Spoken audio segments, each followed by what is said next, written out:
WTF is GA4 and why should you care? In this 9-minute video, I'm going to show you the exciting new version of Google's powerful free tool designed to help you understand how your customers engage across the full length of their digital journey. Google Analytics 4.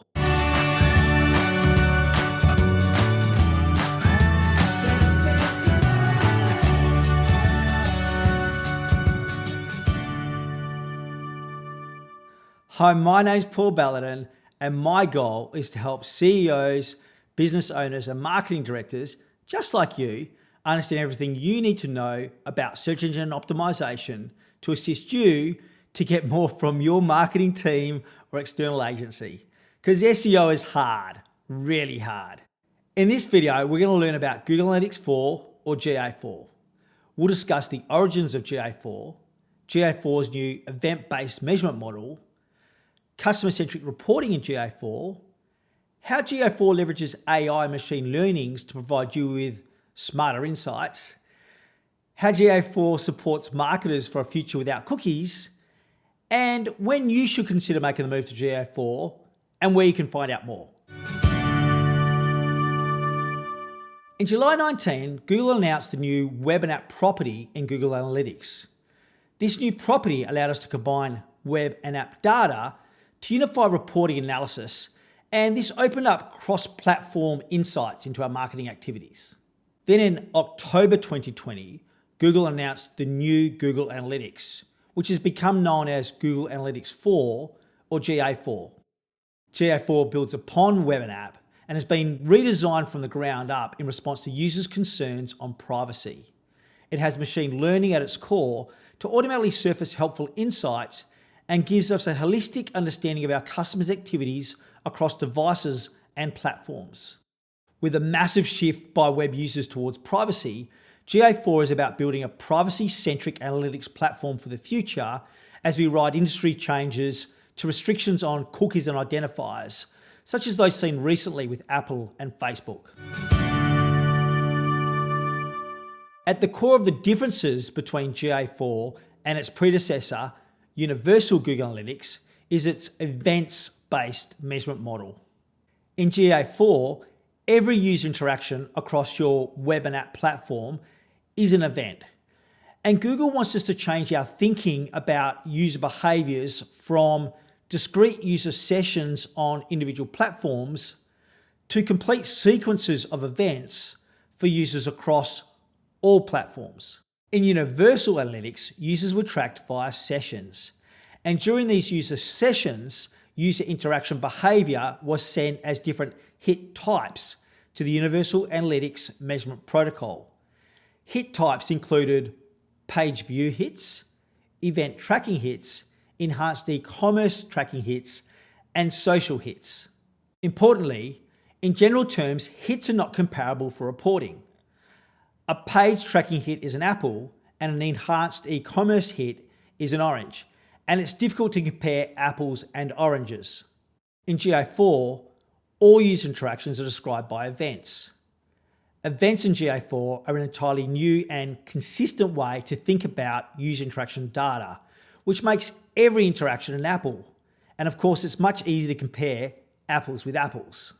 Examples of events built into GA4 include page view events, scroll events, video progress events, a view of page search results events, and add to cart events.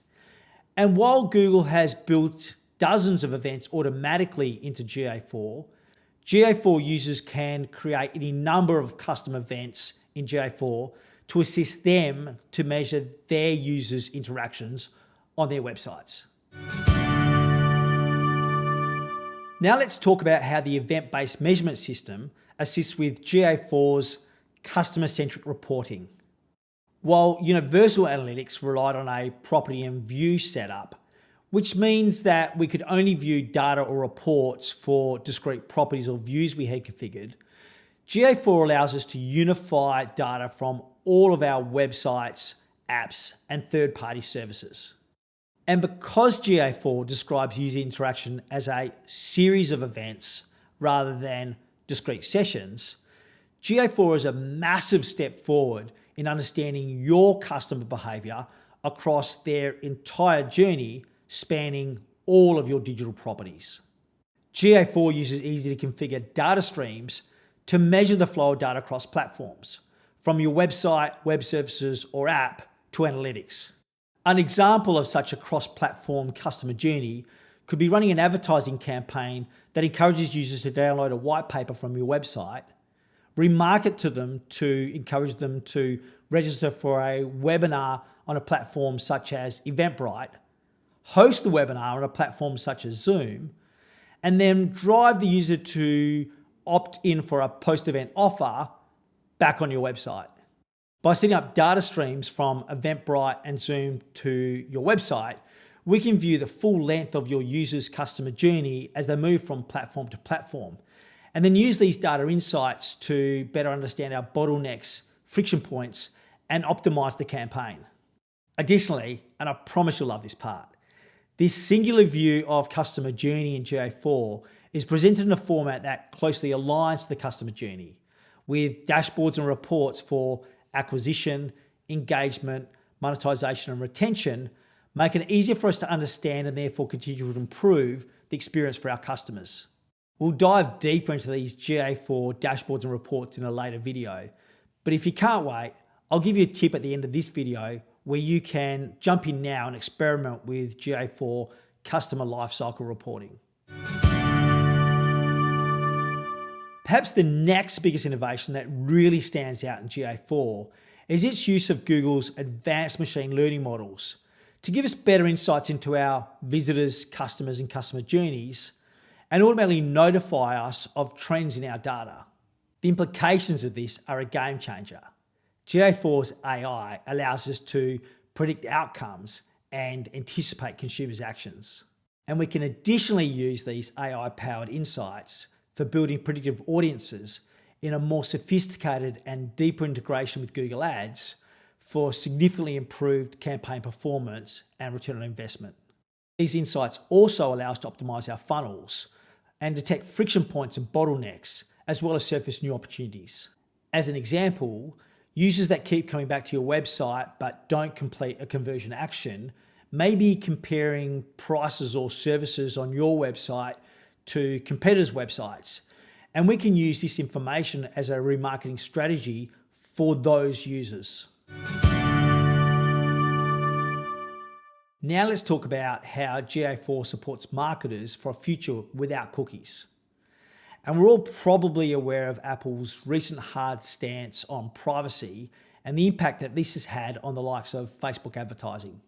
And while Google just recently announced that the major privacy changes to its Chrome browser and blocking third-party cookies will be delayed until late 2023, we're likely to continue to see the acceleration of the phasing out of cookies and identifiers across all of our ecosystems between now and that time. As these cookies and the ability to collect data on individuals is phased out, Google will increasingly rely on its machine learning to fill in the data gaps. So let's take a look at how it may do this. One of the ways that Google will fill in these data gaps is using data it collects from Google Signals. And while Google Signals is not integrated into GA4 by default, it can be added to GA4 with about 3 mouse clicks.